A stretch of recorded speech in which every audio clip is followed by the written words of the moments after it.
Hey, hi, Angel here. Thanks for stopping by. I'm on the road again. I was thinking about a talk that I was recently listening to by a monk named Dandipani, I think is his name. Dandipani.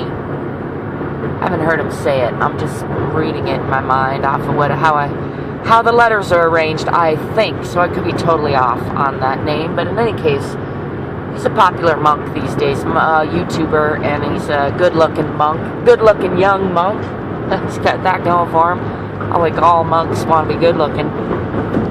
That's not the point at all. The point is that he talks about getting to know yourself and how few of us take the time to really get to know ourselves in the same way that we take time to get to know someone else, which not everybody does that either, but in that same way that you might pay attention to someone, kind of notice how they tend to express themselves, notice how their energy tends to be, notice how honest or dishonest they are with themselves and others, ask them questions and pay attention to their answers and kind of make notes, mental notes on that.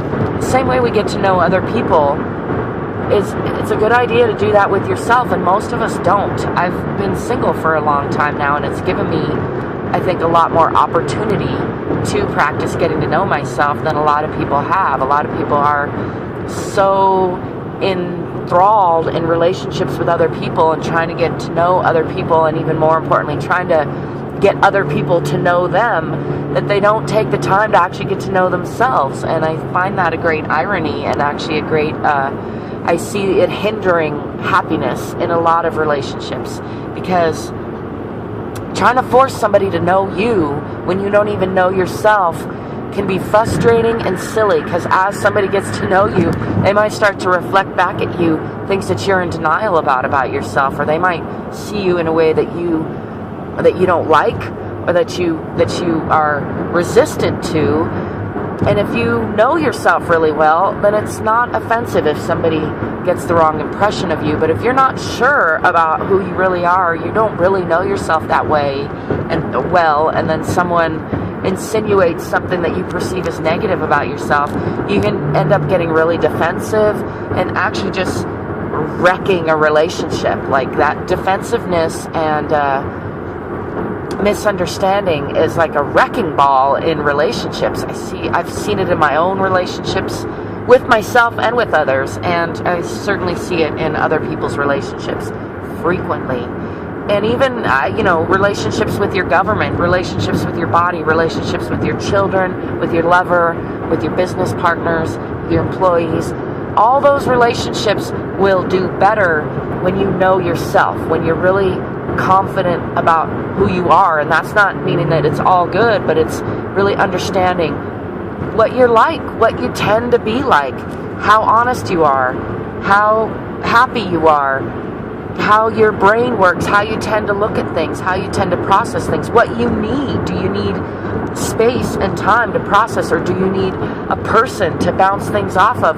All these things are super important to understand if you want to have the best relationships and the best, just outcomes in life that you can. Basically, the better you understand yourself, the more you know yourself and like yourself and are on your own side, support your own self, the more you're going to be of support and use and delight to other people. The better you're going to be able to help other people reflect their best self, be a stable, calm pillar in other people's lives. All those things that I aspire to be anyway, and I hope you're aspiring to be a better person too. I think most people are. That's something that some of us disagree with at times, and I know it's easy to get disillusioned by people's behavior and seeming ignorance and sometimes meanness, and think, maybe people aren't all good. And indeed, people aren't all good all the time. Their behavior certainly isn't, and I have had many negative interactions with people, so I know just as good as anybody knows that not everybody is in a good place all the time, including me. Sometimes I've been mean and cruel and hurtful to people, and I've had people be mean and cruel and hurtful to me.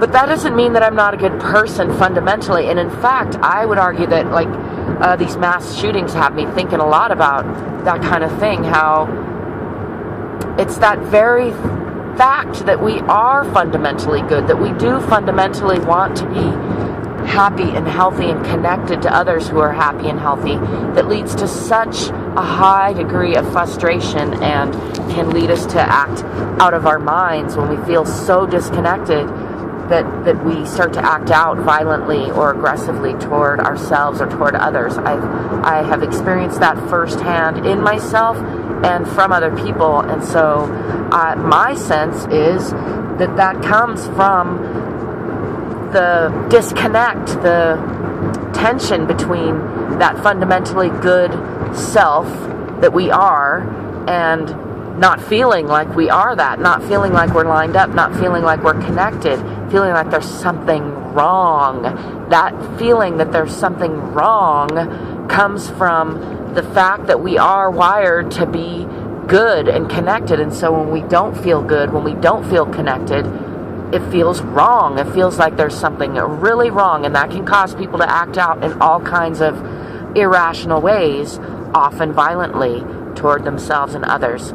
That's my thought on getting to know yourself. My thoughts. It's not just one thought, was it? It was some random thoughts. Oh, it wasn't random. It was some things I'm thinking about with regards to getting to know yourself better so that you can know other people better and so that they can know you better. Really, nobody can know you better than you know yourself.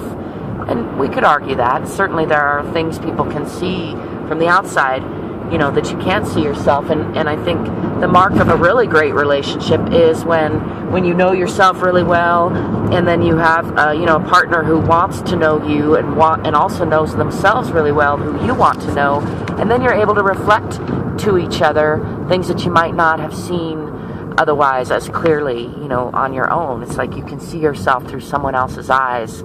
They can see themselves through your eyes. But you need to really know yourself and know what your filters are to make best use of that. And sure, delightful, awesome opportunities happen all the time, even without your intention. So I'm not trying to say that you can't have a great life without trying at all. I think you can. But if you're like me and you want to try, then I recommend spending some time getting to know yourself, getting to love yourself even. It's my 2 cents for right now. I hope you're getting to know yourself, getting to like yourself, getting to love yourself, and by extension, getting to know, like, and love a lot of other people too. Till next time, peace, prosperity, positivity, and potential.